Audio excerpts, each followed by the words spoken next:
What is up? How's it going? Thad Brown in with you on the Endgame. It is Thursday, August the 28th. I got the green and white up behind me because tomorrow's a big day in the world of Thad.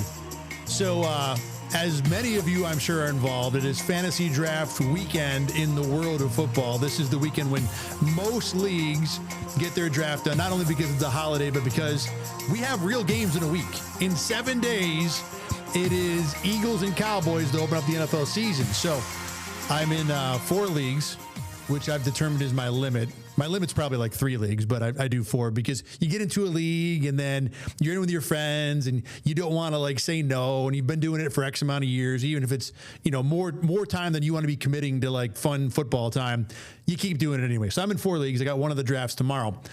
With this one draft, we have started a tradition where we play 36 holes of golf during the day, and then we all get together, hang out at somebody's house, eat terrible food, pizza, wings, cookies, whatever, and then have the draft all together at night. And it's a 16-hour extravaganza of things that guys like to do. So I am super looking forward to it. The weather, for anybody who's not in Western New York or Rochester, it's not going to be super weather tomorrow. It's actually going to be ridiculously cold for this time of year, 50s and 60s. Now, it's Rochester, New York. Every day where you can play golf is a great weather day, no matter even if it's going to be, 65 degrees at most in late August. But it is kind of like, if you want late August, you want something warm. All that said, it's going to pour later today. So the fact we're missing the bad weather by a day is totally fine with me. So really looking forward to it. And that's why we are celebrating everybody with the green and the white background today.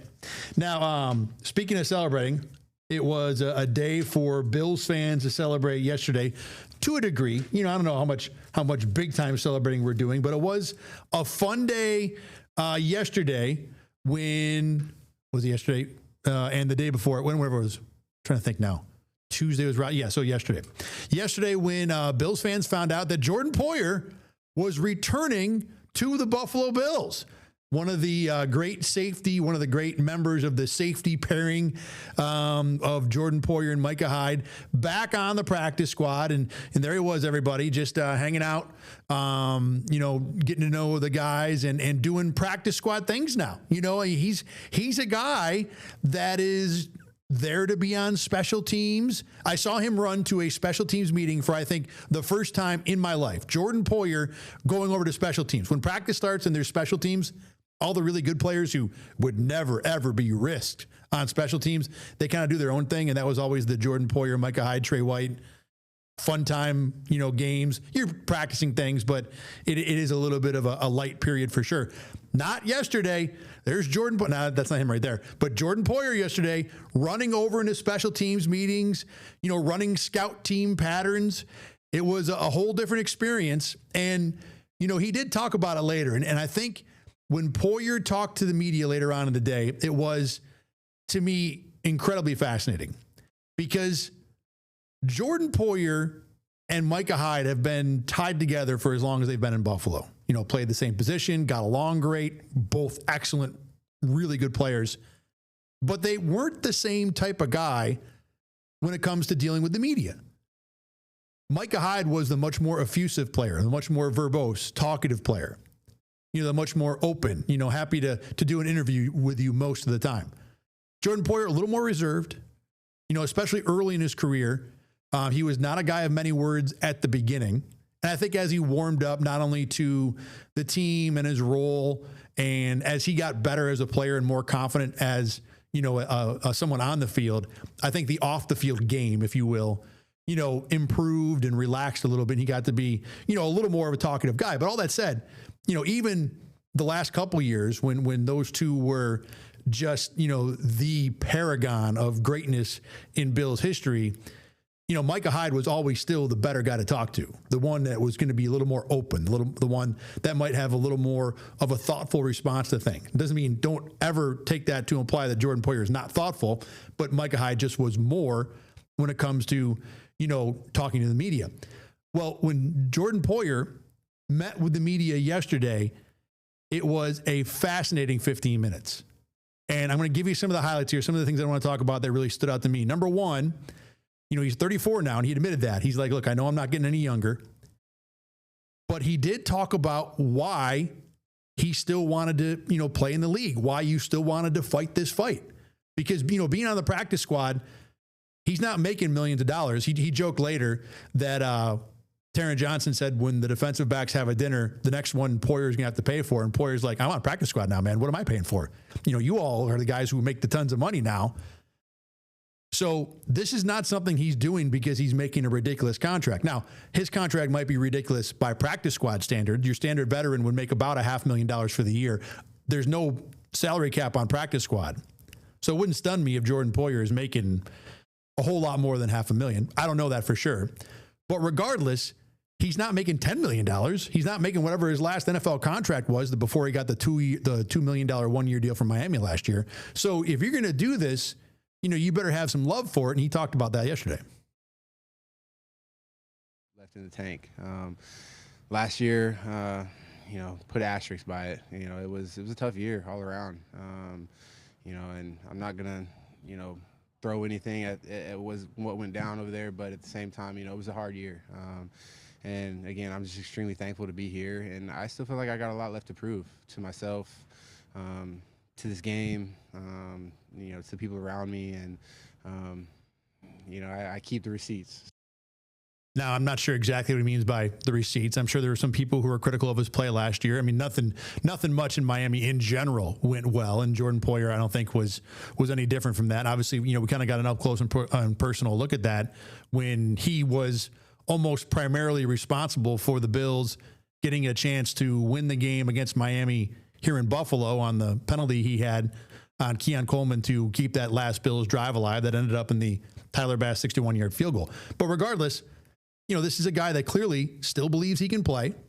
Whether that's true or not is a whole different discussion, but he believes it. He's still hungry to prove he can play. And if his only chance is going to be through a practice squad spot, then it seems like Jordan Poyer is good with that. And you and I can sit here and talk about, how useful he might be on the field, how close he is to the Jordan Poyer of old. It doesn't matter. If he still wants to go out there and fight and work and put the reps in and make the effort, that's up to him. That's his life, his career. And clearly from listening to that, he does not think he's done. Now, he does understand his role. And he made it clear that, he knows he's there to coach and to teach and to be an example to everyone. Again, doesn't mean he can't fight his way onto the active roster one way or another, but I think he understands that the chances of helping this team through education of someone else are far greater than the chances of him helping this team by actually being on the field. Same thing that Micah Hyde did last year, and unsurprisingly, Poyer talked to Micah Hyde about what that's going to be like, and he talked about that yesterday too. He wasn't wrong. Today is very humbling in a sense of, the ones go out there and the twos go out there and you're not out there, right? You're on the look squad and, and it's a very humbling, and it will be a very humbling experience. But at the same time, I do feel like this is a great opportunity for me, as a person, as a player, at this point in my career to, just be myself and go out there and help where needed. So like I said, Poyer, gets his role, and, he talked about how humbling it was to, when you're not with the ones and the twos, or when the ones and the twos go out, you're not the guy going out there with them. That's not your role anymore. You're a practice squad guy. You're a look guy. I even asked Khalil Shakir later, is it going to be weird to face the scout team and have, former All-Pro Jordan Poyer at safety, along with, former solid starter and contributor Jordan Phillips at defensive tackle? We haven't even talked about him yet. We'll get to him in a little while.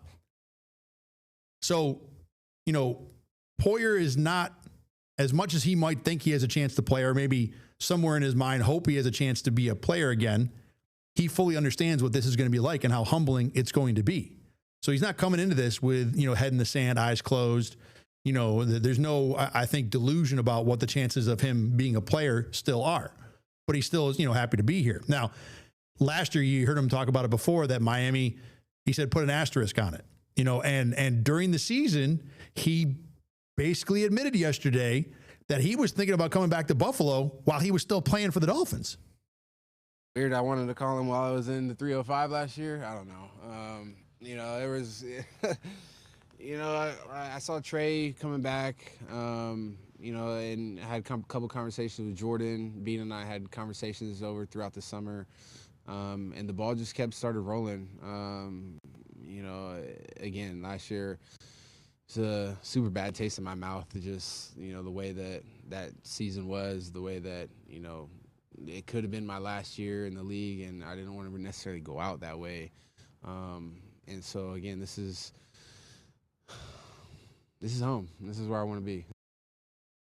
So happy to be back. So relieved almost. I mean, you heard the sigh before he said, this is home. The exhale.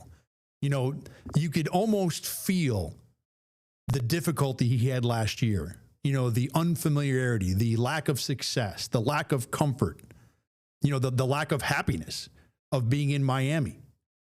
And how much all those things come back the moment Jordan Poyer sits down in front of a microphone in Buffalo. I mean, he talked about that the day before on Tuesday. He was jet skiing with his daughter. So now this is something the Bills have been working on for a while, and he kind of hinted at it.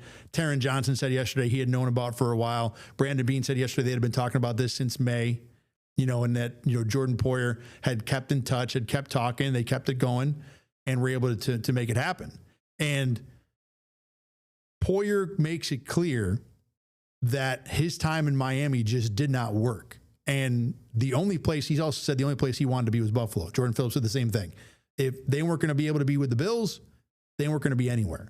But you hear in his voice there almost how raw the emotions were, the swing was, how bad it was in Miami, how hard it was, and then how easy, how comfortable it is coming back to Buffalo. Now, that did not happen without having some work. And, Poyer talked about that yesterday too, that it's not easy to be released in the NFL. It doesn't matter how many years you've played, how many Pro Bowls, how many All-Pros, how many games you've won, how many playoffs you've been to. When a team tells you we don't want you, that stings for everybody.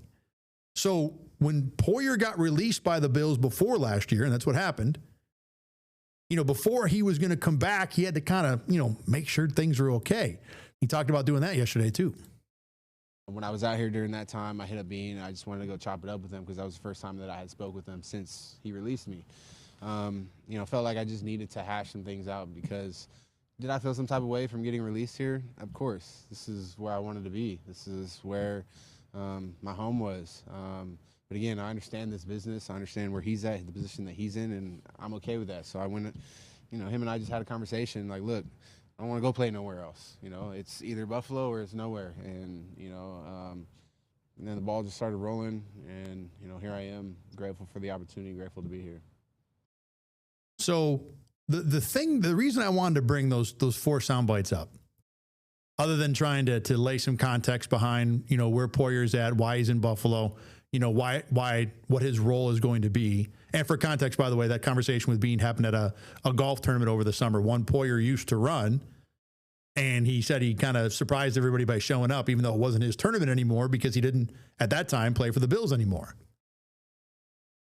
I have never seen Jordan Poyer that open, that willing to share everything that's on his mind, that excited to be in front of the media. Now, look, we're a pain in the neck. I can't lie. There are a lot of times where, there are questions we have to ask or we do ask that are not the most fun things for players to go through. So, for Jordan Poyer to compare that press conference to all the other ones where we're talking about the Bills losing a game, and I'm sure those are zero fun for the players. Yeah, of course, this one would look a lot better. He's back in the place he wants to be, the place that he calls home.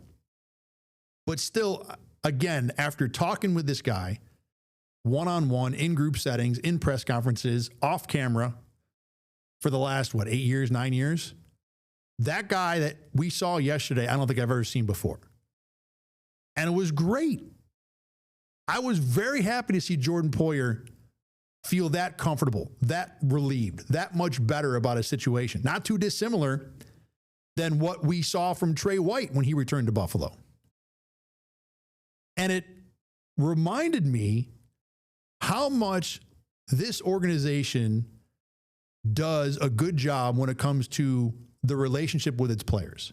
And it probably gets over-discussed when it comes to the Bills about how much players love this organization, want to come back. Guys are, they leave to come back, Dane Jackson, Phillips, Poyer, Trey White this year. I mean, it happens over and over. We talk about it all the time. People want to come back to Buffalo. And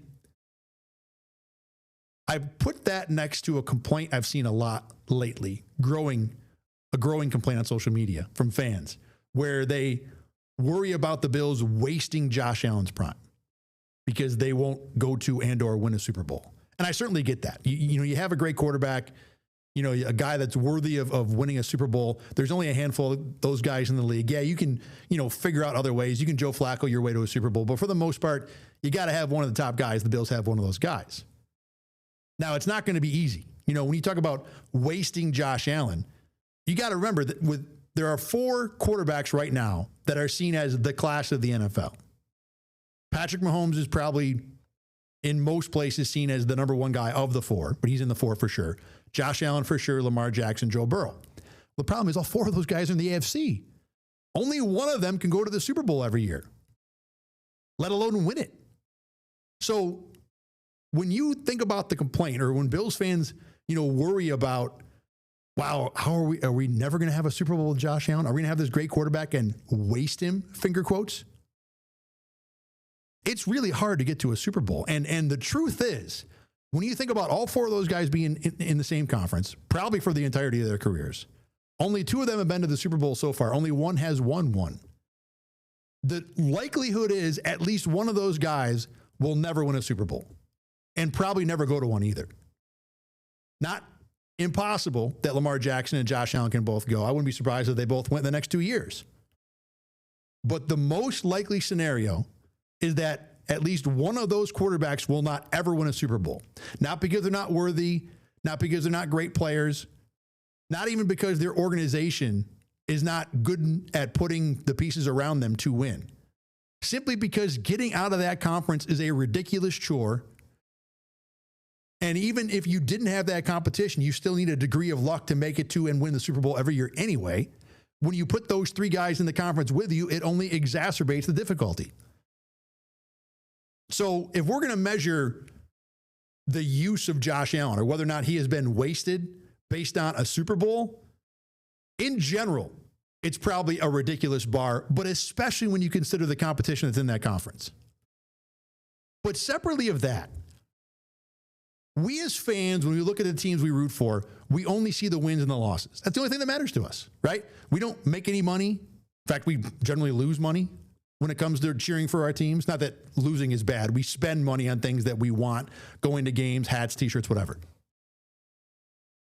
We don't generally gain any tangible benefits from it. Again, there's no payment. It's not our livelihood, not our job. It's something we do to get away, to blow some steam off, to have some fun. That's what our team is. So the only thing that matters to us is the wins and the losses. But for the people who work there and live there and are on that team, the players, the coaches, the GMs, the scouts, everybody, that's where they work. And for the Bills to have built an organization that is so desirable that a player like Jordan Poyer can go to a city that he lives in. He lives in South Florida and play for the team there and feel so out of place and so unhappy that when he comes back to his old team in a role where he's probably not even going to play, it seems like you have dropped him into like a carnival. It's the best thing ever for him. You have taken a giant burden off of his shoulders. Trey White felt the same way. He was laughing and smiling all through training camp this year, coming back to Buffalo.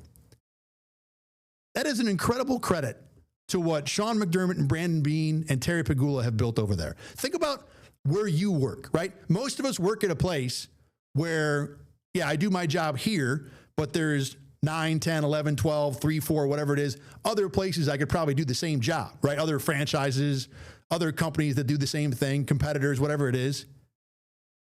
The Bills company is a place where it seems like everybody wants to work. Everybody wants to show up and go and have a good time. That's not a small thing, not even in the NFL. And you talk to enough of these guys, there are other places where it is not this way, not even close.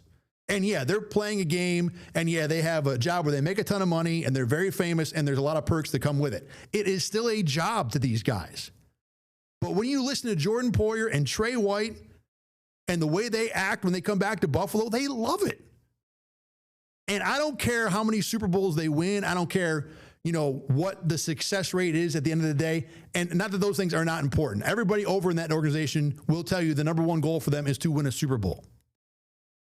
But to look at what they've done and what has been built there as a waste if they don't win a Super Bowl, I think is grossly overlooking all the other good things that happen at that place and how good a place it is to work and to exist and how much those men who spend their lives and earn their livelihoods there appreciate what Sean McDermott and Brandon Beane have. I mean, that's a huge success, no matter how many Super Bowls they win. And walking away from that press conference, hearing how happy Jordan Poyer was to be there, hearing how happy Trey White was, when we're seeing how, just how much joy he had to be on the field, you remember that for these guys, yeah, they care about winning. It is a big deal. They know that legacies are made and careers are changed, based on how those last couple games of the season end. But it doesn't mean that what the Bills have anyway is not important and is not impactful and does not matter, because it is probably, seemingly, the best organization in the league to work for. That if you have to get up every day and go to practice and go to work, punch your clock, whatever you want to call it, you can't do it anywhere better than with the Buffalo Bills. Now, the other part of this discussion with Poyer and Phillips, and, with Jordan Phillips, and talk about him just for a second here, he is, like Jordan Poyer, pretty happy to be there. He did talk about that. He was telling me that he was excited to, be home with his family, to see the kids go to school for their first day. He hasn't done that in a long time. But this is something that Phillips enjoys just as much as Poyer. And, he knows he's there, to help the other guys out. He talked about that too, that, when he's like the same size as Deion Walker, so he thinks he can connect there. So Phillips is going to have an impact, or at least he thinks he can. The question comes, is this the best use of the practice squad, right? Because the Bills are now basically taking spots that are generally reserved for players, for guys that are actually going to, participate in roles that are more coaching related, right? They're not, Jordan Phillips and Jordan Poyer probably aren't going to be expected to play. Now, the question with those two guys isn't exactly the same, because when you think about safety versus defensive line, the offensive line, defensive line, like curve of being effective is flatter. It's more, you get up to a good spot, but then you can exist in the league for a while and still play at a high-ish level. Whereas when you talk about corners and receivers and defensive backs, it's more you're good and then you're not good. And I think simply because when you compare the two positions, like a defensive lineman or an offensive lineman during a game on a play, they got to cover like 4 yards of space. Whereas a defensive back has to cover 40. So it's easier for Jordan Phillips to manage his lack of athleticism because he just doesn't have to go very far. He needs to be more of an obstacle than something that's out there covering ground. Whereas if Jordan Poyer plays, it's a whole different discussion. So when you talk about the use of the practice squad and whether or not it makes sense, this is really more of a Jordan Poyer discussion than it is a Jordan Phillips discussion. So to me, this is a fascinating experiment the Bills are trying here. And they really kind of started it last year with Micah Hyde. The practice squad now is 16 players. It wasn't always that big. You're also now allowed to have up to 6 veterans on it of any length of experience. There used to be a cap on anybody at all being on the practice squad after, I think it was 4 years of experience. You just couldn't do it. But now, since COVID, when teams at that point needed to have a reserve squad of guys available because you could have 15 guys going to COVID list any second, the league has kept that in place to a degree where you can have veterans be on the practice squad, up to 6. But if you have a guy like a Jordan Poyer or a Jordan Phillips on your practice squad, ostensibly, you are taking a spot away from someone who could be younger. So we talked to Brandon Beane about that yesterday, the difference between having that young guy you could develop who could get better and maybe eventually become a player. And the Bills have been successful with that. Tyrell Shavers, Jamarcus Ingram, Cam Lewis. These are all guys, examples of players who spent extended time on the practice squad who are all now on the 53-man roster. And I think all three of them, at least on special teams, will have significant roles on a Sunday. So, that is at its best, the goal of the practice squad, to be able to take those young guys and turn them into legitimate players. So that's one of the negatives of, using a spot on a Jordan Poyer type player who's unlikely to be on the field, who's there as kind of a coach emeritus. The other thing it does, when you have Jordan Poyer on your team, you can't cut him from the practice squad. You can't, later on in the year just be like, we've got 3 corners who are injured, which is true right now. We'll talk about that later. So we got to add another guy, so we can't keep any more sorry. I mean, the optics of that would be so bad that there's no way that would ever happen. So if you put Jordan Poyer on your practice squad, that spot on the practice squad is now occupied. You are now limited as to what you can do roster-wise, because this guy, who we don't think will ever play, cannot be released because of the PR nightmare it would be. So you have basically limited your practice squad a little bit, which means that you got to hope that you're not so banged up that becomes an issue. And it's a small chance of happening, but this is now on the table when you add a player like Micah Hyde last year and Jordan Poyer this year to the practice squad. So now, how likely is that to happen? Well, I looked that up. Last 4 years, since teams have been able to essentially use the practice squad as extra roster spots, there are some limits to it, but basically a guy in your practice squad, you can elevate them to the active roster almost anytime you want. So the last 4 years, how many different players have been elevated off the practice squad? Well, last year was 11 for the Bills. The year before that was 7. In 2022, it was 13 players. And in 2021, it was 9. So what we've learned there is that your 16-man practice squad, you're probably going to use more than half of it on your active roster. Now, these were elevations, not necessarily guys who played. In most cases, they play, but not always. So that's still a pretty significant part of your practice squad, right? Over half the practice squad. But it's not the whole thing. And even the worst year the Bills had, 2022, and anybody remembers back to that one, by the end of the year, the Bills were ridiculously banged up. They had so many guys that were missing from that playoff game against Cincinnati. They still only had 13 different guys on the practice squad who were elevated. And then that doesn't even mean it's 13 of the first 16 you had. You can theoretically have a guy, elevate him, release him because it doesn't work out, bring another guy in, elevate that guy, and you're not using 13 spots, of the practice squad to make that happen. So it's there are obviously multiple different ways to look at this. Yes, you are maybe using a spot that you could use on a player, but the number of these guys who succeeds is very small, even if I can find examples of the Bills making it work. So is it really that much of a loss that you have used one of these practice squad spots on Jordan Poyer? Probably not. The other part of this that I want to talk about is what benefit the Bills will get from Jordan Poyer. We've just kind of examined whether or not it's a risk, what kind of a loss, what kind of a asset expenditure the Bills are doing when you put Jordan Poyer on the team as a practice squad player. Now, the expectation is, well, he's going to, educate the young guys, right? He's going to, be able to make a difference as someone who's had experience in the system. It's something that, these Bills players don't get a lot. You have coaches for sure, but now you've got a player, who's been in the system, who's done it, who knows everything, except that the Bills had exactly that last year with Micah Hyde, right? They've already kind of tried this example of let's have an old player come in and we'll have, that guy be the person who educates our young guys. All right, well, that's okay. You want Jordan Poyer to be a coach, right? Kind of be an educator. It's not like, these guys have that specialized training that you get, or that education from someone that's just for them. That connection that Jordan Poyer has with, the players at his position, because he's been a safety for such a long time in the NFL. Well, except wait, the Bills do have a safeties coach, Joe Dana, who is the guy who is in charge of that position, who is a specialized coach there, who's, already essentially, doing the job that the Bills would expect Jordan Poyer to do. But, that's okay, because, yeah, you've got a guy who can coach there, but it's not like the Bills have, some coach who's, proven to be wildly successful at that position and has been rewarded or recognized for that. So, maybe that's where Poyer could help, right? Because you don't have that. Well, wait a minute. Hold on.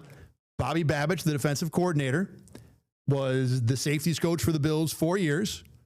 He was a guy who's worked with Sean McDermott for 11 years now, goes back to the Carolina Panthers. He's, been with Buffalo since McDermott got there, so since 2017. He's been a safeties coach before that. In fact, he's had 4 different seasons as a safeties coach, all with the Bills. He's been a defensive backs coach before that. So you've already got that guy too, right?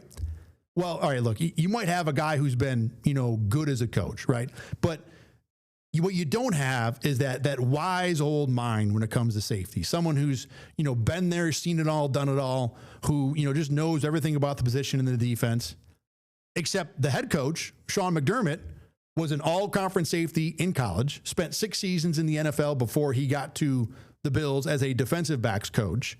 He is the original coordinator of the defense. It's his defense, even though it's not his original defense, but he cut his teeth in 20 whatever years learning this defense under Jim Johnson with the Eagles and is the guy who is in charge of the defense. So you have that too.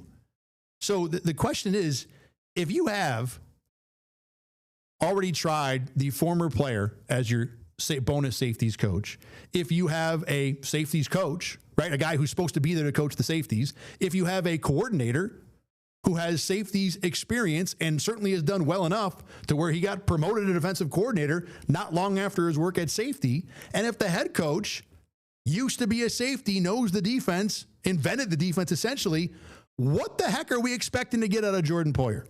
What could he possibly have to say that would be brand new and educational for Cole Bishop or Taylor Rapp or DeMar Hamlin? I mean, this is like you're writing a song and you've talked to Taylor Swift, Ed Sheeran, and Paul McCartney about it, and you're like, no. Let me see what Stevie Wonder has to say. Or you've got a physics problem, and you've brought in Neil deGrasse Tyson, Einstein, and Stephen Hawking, and you know what? That's not good enough. I mean, how much more can Poyer contribute than these other coaches have already helped with? I mean, could you blame Taylor Rapp and DeMar Hamlin and Cole Bishop if you injected them with some truth syrup and they told you that there's been a few too many Chiefs and not nearly enough Indians when it comes to coaching the safeties in Buffalo? Why don't we really, let's call this Poyer thing, I think, what it really probably is. You've got a guy in Jordan Poyer that the coaches like, the players like, Taylor Rapp called him his favorite teammate ever, the fans like, the organization likes having around, who wants to still play and is willing to do it in a practice squad role. You've got a practice squad, as we've talked about, where the chances of you needing all 16 spots on your active roster during the season are probably really, really low. We're talking all-time disaster injury scenario. So if you want to spend a spot or two on someone that you're pretty sure is not going to be relevant when it comes to playing, you can do that. So you've got a guy who just wants to be on the team, who just wants to hang out. And yeah, maybe his chance of playing is delusional. And he understands it's delusional, but he still, holds that delusion. So if you're the team, you let him kind of feed that delusion. It doesn't hurt you on the salary cap at all because practice squad spots are irrelevant to that. There's a chance he could help your team out educationally. It might be really, really small because you figure that the amount of expertise this team has already poured in the position is pretty expansive, but there's a chance. So you're telling me there's a chance. There's no reason not to give him a spot.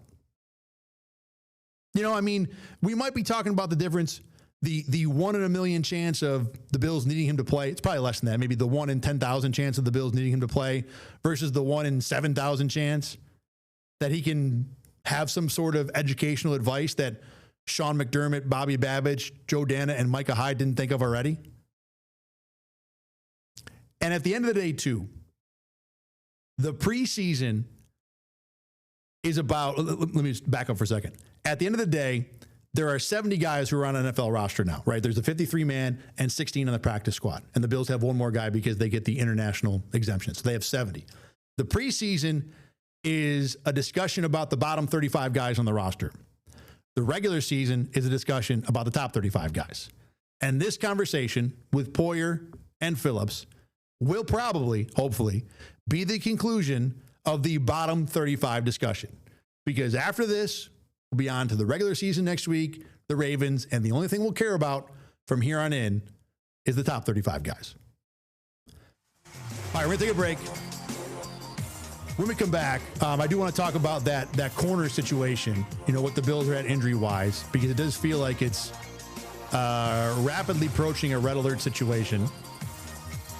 Even if it isn't really a red alert situation, it just kind of seems that way. So I want to address that a little bit. And I also want to talk about, we try to talk about the new uniforms that were unveiled today, the rivalry uniforms. Everybody loves them. How good do the Bills look? We'll show it to you after this. You're listening to the Endgame. You're also watching it too, by the way. RochesterFirst.com, the kids, every single one of them, they refer to it as Rock One. We're back after this.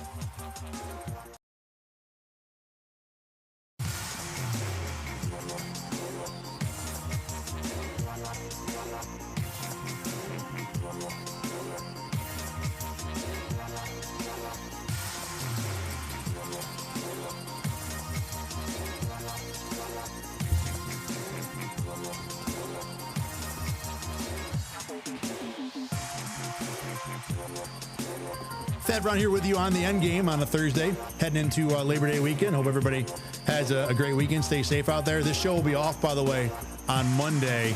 And remember, I take a lot of vacation because I get a lot of vacation. That's how it works. All right. So Bills yesterday had a practice. It's the only practice we're actually going to see media-wise until next Wednesday, when we kind of get back into the regular season rotation where, Wednesday's your big media day, and then Thursday, Friday, travel on Saturday if you're going anywhere, play the game on Sunday.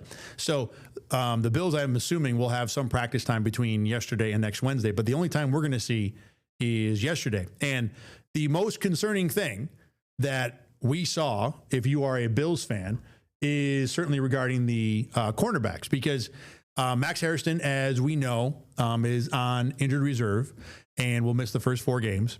Then Trey White got hurt in a practice before the last preseason game, and the Bills have been super coy about his status. It's just lower leg injury, and that's it. Every time Sean McDermott or Brandon Beane is in front of a microphone, the first question is pretty much about Trey White, and we keep getting really little in terms of a prognosis. Doesn't necessarily mean it's bad, but I think it is a little bit concerning, because if things were okay, I think the Bills would have just told us that, and they have not done that yet. So, whether or not he's going to be okay, I think is a big, big question. And then yesterday, not out of nowhere, but there's Christian Benford, who also did not practice. Now, you can see him standing there. That's Max Hairston he's standing next to. Looks fine. There's no wraps. He's not, no braces or anything, but not practicing. And, there's no reason for him to have a veteran rest day yesterday. And you can see there it wasn't a vet rest day, because he's doing ropes. He's doing work off to the side as if he is injured in some way. Now, Max Hairston, similarly, did not really do anything on the field but stand around and watch. Did some stuff off to the side. But again, we know he's out for 4 weeks at least. So there's not as much mystery to what's happening with him. But we got Benford and White, who are not practicing at all. Now, Trey White, I'll tell you about this. Trey White was not on the practice field, but he was walking around inside the facility afterward when the media were doing interviews. And like Benford and Max Hairston, Trey White looked like he was fine. No obvious brace, no limp, no crutches, no scooter, no anything like that. So I don't know how much worry there should be for week 1. There should be some, because anytime these guys aren't practicing, that means something is going on, even if it is just precautionary. I think right now, obviously we know Max Hairston is out. I think the Christian Benford worry level should be really low, DEFCON 5 at best, maybe like DEFCON 7.5. Trey White is different. Trey White, I don't know what the situation is. And for a guy that's had 2 major leg injuries, certainly him not being out there on the field is something to be concerned about. If the Bills have to go without Trey White and Max Hairston for week 1, My guess right now would be Jamarcus Ingram would be the guy who could play. Dane Jackson was cut from the 53-man roster, but he's on the practice squad. And as we kind of talked about in the first segment, could easily be elevated to the active roster to play that opener if you wanted him to. And I think Dane Jackson is a solid, floor player. You know what you're going to get out of him. It may not be elite, but you're not going to get the really negative stuff that you might get from Jamarcus Ingram or Dorian Strong, or guys who haven't played as much. So I think overall, the DEFCON level for this should be low relative to the fact that the starting corners yesterday were Dorian Strong and Jamarcus Ingram, which if I had told you that a month ago would be two hands jumping up and down on the panic button. I would guess right now that Christian Benford would be pretty optimistically good for week one. And I think Trey White has a shot. I mean, we don't even know what's wrong with him right now. It's just been lower leg stuff. So I guess it's not groin, hamstring, or quad. But beyond that, knee, ligament, sprain, ankle, high ankle, foot, heel, turf toe, any of those things are possible. We don't even know. So the first official news that the Bills are required to give, by the way, is next Wednesday when they do have that first practice leading up to the Ravens game. So at least then we'll find out what the injury is for Trey White. And obviously, that'll be the next time we would see Christian Benford on a practice field. Now, if Christian Benford is standing around watching next Wednesday like he was yesterday, then the Bills have a problem. Not that you can't play if you don't practice on Wednesday. Happens all the time. But usually happens like week 7 when you got a guy that's nursing 7 things and you want to kind of get him right for the game. When you're doing that before the opener, when that guy had essentially a week off, I mean, there's still practice going on, but there's no games this week. So you can have your guys go as light as you want this week.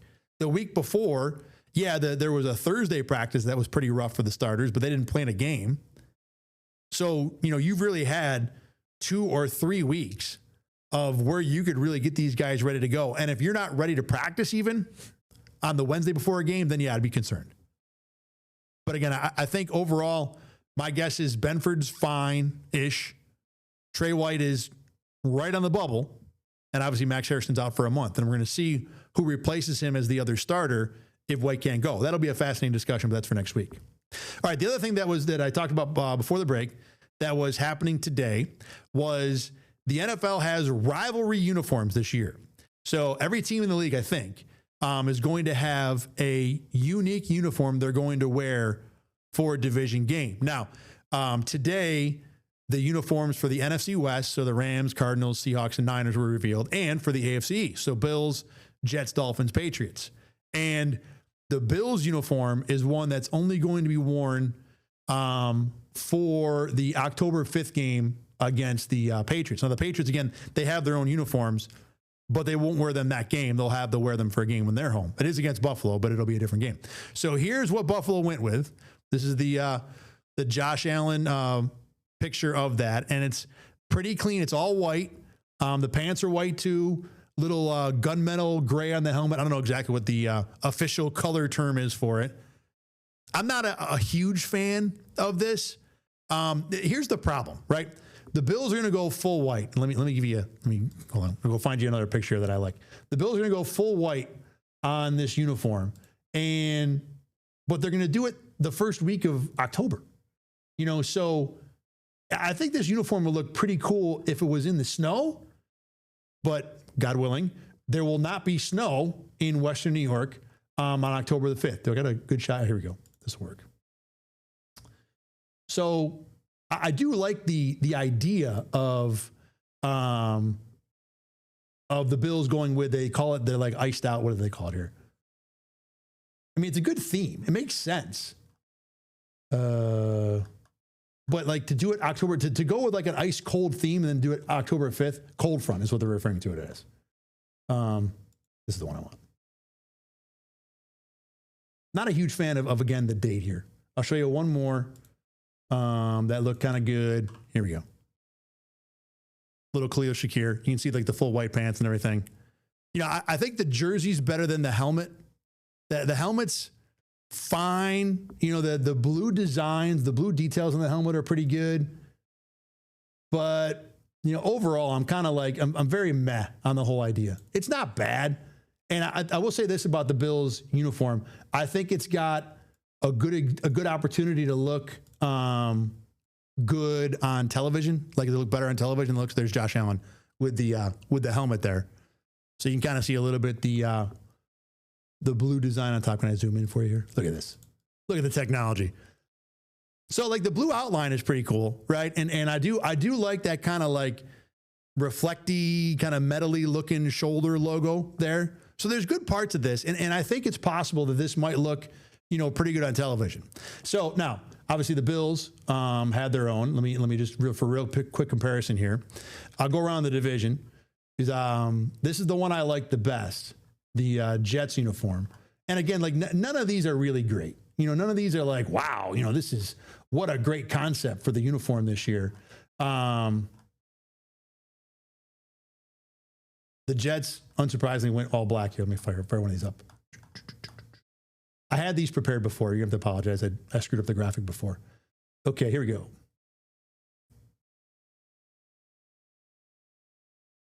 So, I got to decrease the magnification. Technology is a pain in the neck. All right. So here's the Jets. Basically went all black. The little green outline in the helmet, I think. And maybe it is just black. This is the Gotham City look. They had a nice video about how, Gotham is our history, whatever. I do like the little airplane logo right there. I think it's pretty cool. So these are my favorite ones, only because I do like the black look. I do like kind of the gunmetal design there on the shoulder. The helmets are fine. But again, like the Bills ones, I'm not blown away by these. Not that big a deal. All right, let's go to the Dolphins quick. Actually, I know I'll go to the Patriots next, because I had the Jets first. I got the Patriots second in the division. And the Patriots, now, whereas like the Bills and the Jets and the Dolphins kind of all went off the beaten path a little bit with their uniforms, the Patriots ones were a little more, as people have commented, they look like their regular uniforms, which I don't think, it's a different color, but they do kind of have, here's a good picture. They do kind of have a similar look to, a more similar look, I should say, to, what they normally do. So there's your Patriots. We'll zoom that thingy in there a little bit. I do like, it's not quite a regular Patriots blue. I do like the color, and I like the I think the stripes are the thing that really generally put people in the spot of, it looks exactly the same as what they normally have. But I like the color. I think it's pretty clean. Let me go back to, I want to find the main picture here of like all the uniforms with the first picture they released, everything on it. Hey, this isn't bad. Okay. So that's like all the guys together modeling the uniform. Helmet's pretty solid. It's kind of like the Bills helmet. I'm not a huge fan of the white look there, but it's, I think it's just a nice, like, I like the blue color. But again, like, whatever, is it something that I'm going to run out and buy? No, not at all. All right. And then finally, the Dolphins uniforms, which now, look, I think all of these are generally not super great, but the Dolphins, I think, are the worst of the four. Like, I think you could really rank the other three in any order you want. I'd be like, okay, fine. And I don't even think the Dolphins are that bad. But, of all the teams, like, people kind of got on the Patriots for doing what their regular uniforms look like. The Dolphins, although these are not their regular uniforms, it's so cliche to me what the Dolphins did here. This is exactly what you'd expect the Dolphins to do, right? Black with turquoise. Like, it's basically their normal uniform, just the black is in for the white. And it doesn't look bad. I think it's a pretty solid look. But it's very like, if you were at home and thinking, wow, what kind of fun, cool thing do you think Nike would do with Miami's uniforms? It would be this. This would, if you were playing Family Feud with what uniform the Dolphins would use as a third jersey, this is what would be the number one answer, right?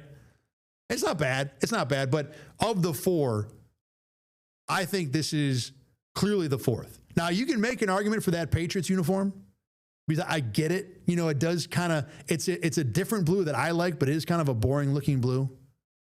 So I don't know if anytime the NFL tries to go into uniforms lately, it is generally been a fail.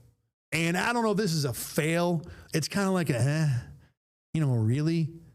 And again, the Bills uniform, I think, would have worked great if they had done it in December. Can you imagine that white thing? Let me go back to that thing. Can you imagine like Josh Allen wearing this in the snow? Keep in mind, because it's October, it's going to be this white uniform over a bright green field. It's not, that's why like all the pictures the Bills have here are all, look, in the snow, Deion Dawkins in the snow, Khalil Shakir in the snow. They're not going to wear the uniform in the snow. Like if you were going to go with this motif, schedule the game in December. The Bills have the Jets at home to end the year. I don't know if they had to like make sure that the Bills had to play the Patriots home game is in October. So if you're going to connect the Bills and the Patriots and they play it against each other, and then you got to connect the Jets and the Dolphins, you're stuck with October. But if you're going to go with this motif, put the game in December so at least you have a chance of going in the snow. These pictures look cool because it's them in a white background. If you had done this, imagine this uniform in a green background. I should have photoshopped it. I could have done that. So, like I said, I'm not really thrilled with any of the uniforms in the AFC East. The NFC West ones aren't great either. I don't think the Seattle one is terrible. So, in college is where this began. Nike is the group that outfits Oregon, and Oregon is famous for having like basically a different and almost an entirely different uniform every game they play. And I get the merchandising angle of it. You want to make some money, you want to make a couple dollars. I get all that. But the problem I've always had is that I like turning on a TV, and maybe I'm old fashioned. It's Grandpa Thad talking to you right now. I like turning on a TV and seeing who's on the field and knowing instantly, I know what teams those are, whether it's college or pros. And I know colleges have gone away from that to a degree. And look, I'm not going to recognize like Troy and Nevada necessarily if I just turn them on the TV. But in the NFL, I think I want to be able to recognize who's on the field the moment I see them and not have to think, what team is that again? And if you're going to do it that way, you better at least make the uniforms look nice. And I think football uniforms might be the hardest ones to get right. Because like you can have fun with the helmet. I guess you can have fun with the uniform too. Regardless, I like being able to know what team's on the field. And if you're going to do a third jersey and kind of blow that up a little bit, then at least make them look good. At least make it sensible. So we'll all live. It's football season, right? I think we're going to be fine with whatever uniforms we get. All right. Like I said, I'm going to shut her down, baby. Like I said, this show is off on Monday. All right. So we'll be back next week. Now, I do want to say, as we head off the air for today, next week here on Rochester First and on all of your Nexstar New York State affiliates, we are going to begin a new show called BKL Nightly. Going to start it on Wednesday. Sunday through Thursday, or Monday through Thursday, and then game days also. We will have a 30-minute recap of everything Bills related from that day. What everybody's talking about, opinions. Myself will be on there. You'll see Caleb Carr. You'll see Rachel Liebert from Bills Camp Day Recap. You'll see Josh Reed and Carl Jones from Bills Kickoff Live. All of us will contribute at one point or another to this half-hour recap show that'll be on most nights on most stations, certainly here on Rochester First. We'll also have some special interviews, unique stories. It won't just be the headlines. It'll be a lot of different stuff. So we're looking forward to that. And that, again, starts on Wednesday. Well, I was going to say in a week, but we're less than a week now. 6 days, we'll get that going. Again, that'll be Monday through Thursday, and then after every game days. Of course, with the game day thing, it becomes a bit of a pain in the neck because the Bills play like Sunday night to open the season. They play Thursday night. They play Monday night. So when those shows will be on, check your local listings for that. But we will have a recap show after all 17 games and probably 18, 19, 20 games this year on your Rochester First channel. We are done for today. Good luck with your fantasy drafts over the weekend. Who do I like for the Bills? Take Josh Allen. He's pretty good. James Cook, people are talking about touchdown regression. Don't worry about that. You're fine. Keon Coleman touchdowns. I think it's happening this year. We'll talk maybe a little fantasy draft and more 1 week from today when we're back on the Endgame. I'll see you then. Catch you later. Get the Rochester First streaming app today for everything you love from News 8 on demand, plus exclusive shows you won't see anywhere else. Search ROC and download for free on Roku, Amazon Fire, and Apple TV.